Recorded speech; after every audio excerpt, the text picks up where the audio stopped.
hajat pada malam hari ini yang berbahagia Ibu Hajjah Rahayu Wikaningsih.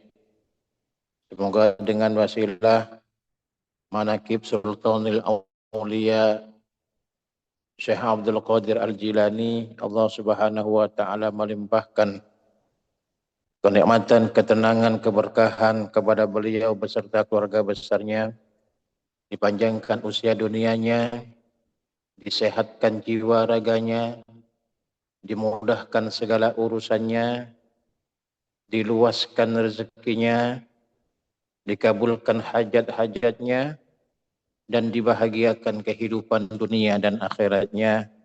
Amin Allahumma amin. Juga untuk kita semuanya, ikhwan wal akhwat rahimakumullah.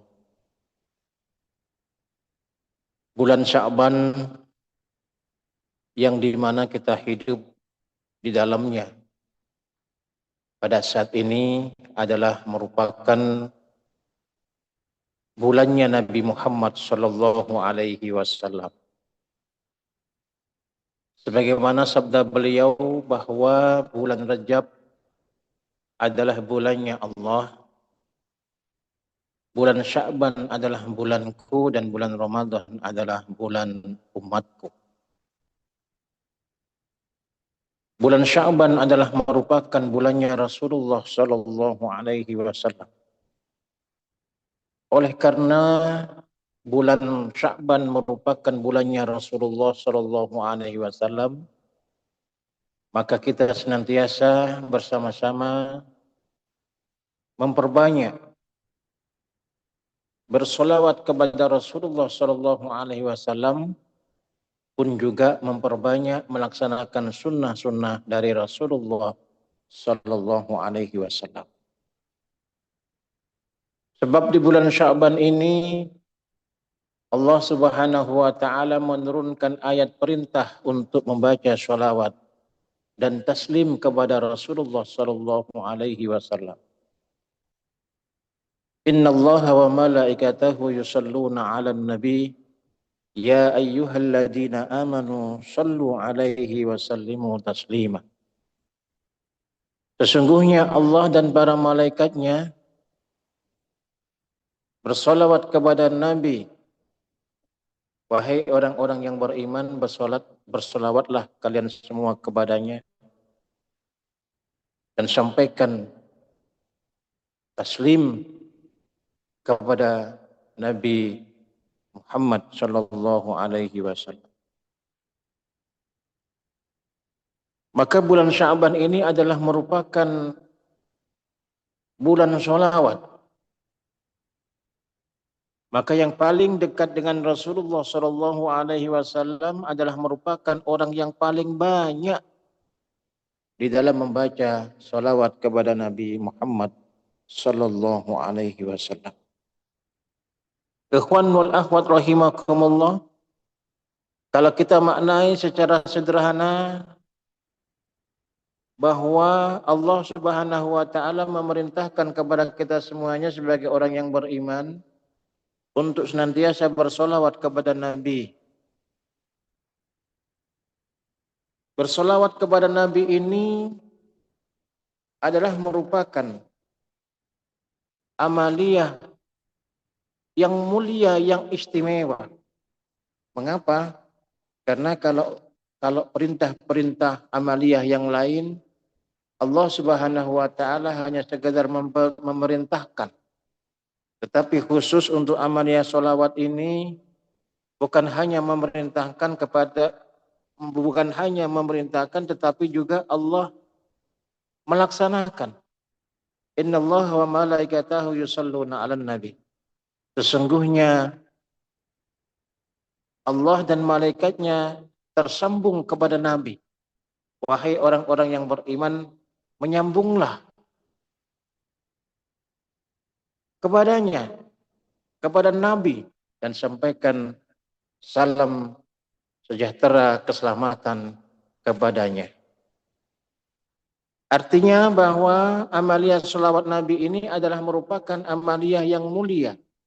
Bukan hanya Allah memerintahkan, tetapi pun juga Allah melaksanakan.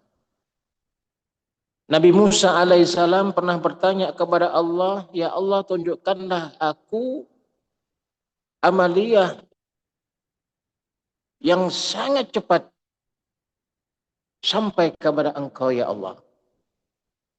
Lalu Allah Subhanahu wa taala menjawab bahwa amaliyah yang paling cepat, amaliyah yang sampai kepadaku sebelum engkau mengedipkan matamu, yang cepat sampai kepadaku sebelum engkau mengembalikan nafasmu. Apa itu ya Allah? Amaliyah yang cepat itu adalah sallu ala nabi, bersolawat kepada Nabi Muhammad sallallahu alaihi wasallam.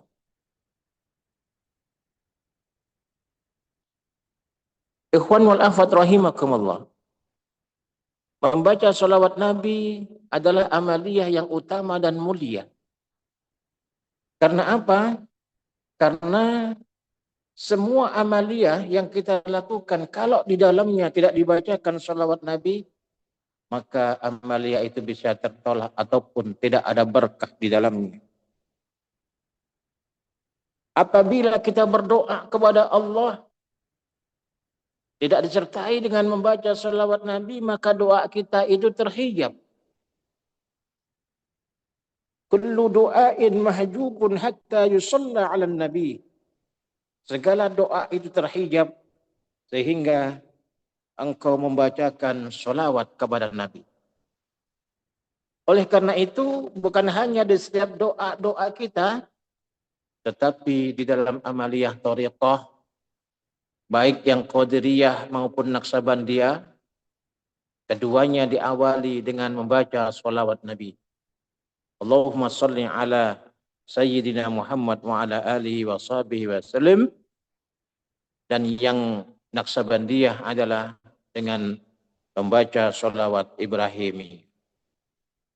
Ikhwanul ahwat rahimakumullah, bahwa setiap doa yang kita panjatkan kepada Allah, manakala tidak menyebutkan asma Rasulullah, tidak menyebutkan salawat kepada Rasulullah, maka doa itu terhijab, tidak sampai kepada Allah Subhanahu wa taala. Karena apa? Karena tidak dibacakan salawat kepada junjungan Nabi besar Muhammad sallallahu alaihi wasallam. Apabila kita berada di dalam sebuah majelis, sebuah perkumpulan, sebuah pertemuan, sebuah halaqah dan lain sebagainya, apabila pertemuan atau majelis itu tidak dibacakan salawat Nabi, maka majelis itu tidak ada keberkahan di dalamnya. Malah majelis itu apabila tidak dibacakan salawat Nabi bisa menjadi malapetaka.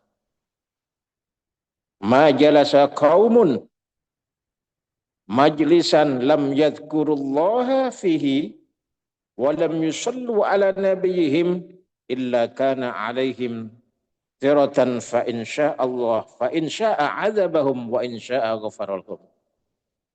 Tidaklah suatu kelompok bermajelis atau berkumpul lalu mereka sama sekali tidak menyebut Allah di dalamnya serta tidak memberi salawat kepada Nabi mereka, melainkan atas mereka kerugian dan penyesalan. Dan jika sekiranya Allah menghendaki akan mengadab mereka, dan sekiranya juga Allah menghendaki mengampuni mereka. Jadi majelis apapun yang kita bentuk, yang kita hadiri, di dalamnya tidak ada zikir dan tidak dibacakan salawat Nabi Muhammad SAW, maka majelis itu tidak ada berkah di dalamnya. Alhamdulillah majelis-majelis yang kita hadiri, perkumpulan-perkumpulan yang kita datangi senantiasa berzikir kepada Allah dan bersolawat kepada Rasulullah sallallahu alaihi wasallam. Ikhwan wal akhwat rahimakumullah. Ibadah yang kita lakukan, baik itu sholat dan ibadah-ibadah yang lain, apabila tidak dibacakan salawat kepada Rasulullah Shallallahu Alaihi Wasallam, maka bisa jadi ibadah itu tidak sah. Misalnya kita melaksanakan ibadah sholat, maka di dalam sholat itu apabila kita tidak membaca sholawat Nabi, maka sholawatnya tidak sah. Mengapa? Karena sholawat Nabi, membaca sholawat Nabi adalah merupakan rukun daripada ibadah sholat. Dan kita tahu bersama secara syariat, seseorang yang melakukan ibadah tanpa melaksanakan rukun yang ada di dalamnya, maka ibadah itu tidaklah sah. Ketika ada orang yang khutbah Jumat tadi siang, di dalamnya tidak dibacakan salawat Nabi, maka khutbahnya tidak sah. Karena apa? Karena salawat Nabi adalah merupakan salah satu rukun daripada khutbah. Oleh karena itu, ikhwan wal akhwat rahimakumullah, mari kita hiasi, kita isi wadah kita dengan banyak membaca sholawat kepada Nabi Muhammad Sallallahu Alaihi Wasallam. Tentu saja amalan yang mulia itu akan melahirkan kemuliaan-kemuliaan orang yang mengamalkannya. Membaca sholawat Nabi adalah merupakan amaliyah yang mulia yang akan mendatangkan kemuliaan bagi dirinya. Ikhwanul akhwat rahimakumullah. Kalau kita berbuat baik kepada orang lain, maka perbuatan itu akan kembali kepada diri kita 10 kali lipatnya. Kalau kita mendoakan orang lain, maka doa itu akan kembali kepada diri kita sendiri 10 kali lipat. Oleh karena itu para ulama menyatakan bahwa mendoakan orang lain lebih baik daripada mendoakan dirinya sendiri. Mengapa? Karena kalau mendoakan dirinya sendiri hanya doanya yang sampai, satu doa yang sampai kepadanya. Dan apabila kita mendoakan orang lain, mendoakan kebaikan-kebaikan, maka kebaikan itu kembali kepada kita 10 kali lipatnya. Kalau kita mendoakan orang lain. Dan yang paling pantas kita doakan orang lain, yang paling patut kita doakan adalah junjungan kita Nabi besar Muhammad Sallallahu Alaihi Wasallam. Oleh karena itu Rasulullah Sallallahu Alaihi Wasallam bersabda, barang siapa yang bersalawat kepadaku 1 kali, maka Allah akan bersalawat kepadanya 10 kali. Ikhwanul akhwat rahimakumullah. Ini adalah satu ajaran, tuntunan, apabila kita mendoakan orang lain, itu lebih banyak hasilnya. Satu contoh, kita mendoakan kepada orang lain. Astaghfirullahaladzim li wali walidayya wali jami'il muslimina wal muslimat wal mu'minina wal mu'minat al-ahya'i minhum wal amwat. Semuanya kita doakan, maka luar biasa kembalinya kepada kita. Seluruh orang mukmin, seluruh orang muslim itu menyampaikan 10 kebaikan kepada diri kita. Doa kita kembali kepada diri kita, keutamaannya 10 kali lipat. Itu balikan kalau kita membaca sholawat kepada Nabi Muhammad Sallallahu Alaihi Wasallam. Ikhwan wal akhwat rahimakumullah. Bukan hanya sholawat itu memiliki keutamaan yang begitu besar, tetapi membaca sholawat Nabi itu ternyata bisa merubah takdir kita, takdir yang jelek menjadi takdir yang bagus. Kehidupan kita yang sempit akan merubah kehidupan kita yang lapang.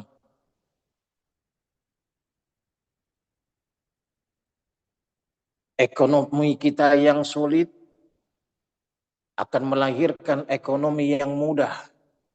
Kesulitan-kesulitan akan dibukakan jalan keluar oleh Allah Subhanahu wa Ta'ala karena keutamaan daripada sholawat kepada baginda Rasulullah Muhammad sallallahu alaihi wasallam. Ikhwan wal akhwat rahimakumullah. Nabiullah Khidir alaihissalam, Abul Abbas Balya Ibnu Mulkan. Nabiullah Khidir alaihissalam di dalam sebuah kitab diterangkan bahwa beliau pernah berkeliling untuk bertanya kepada para kekasih Allah.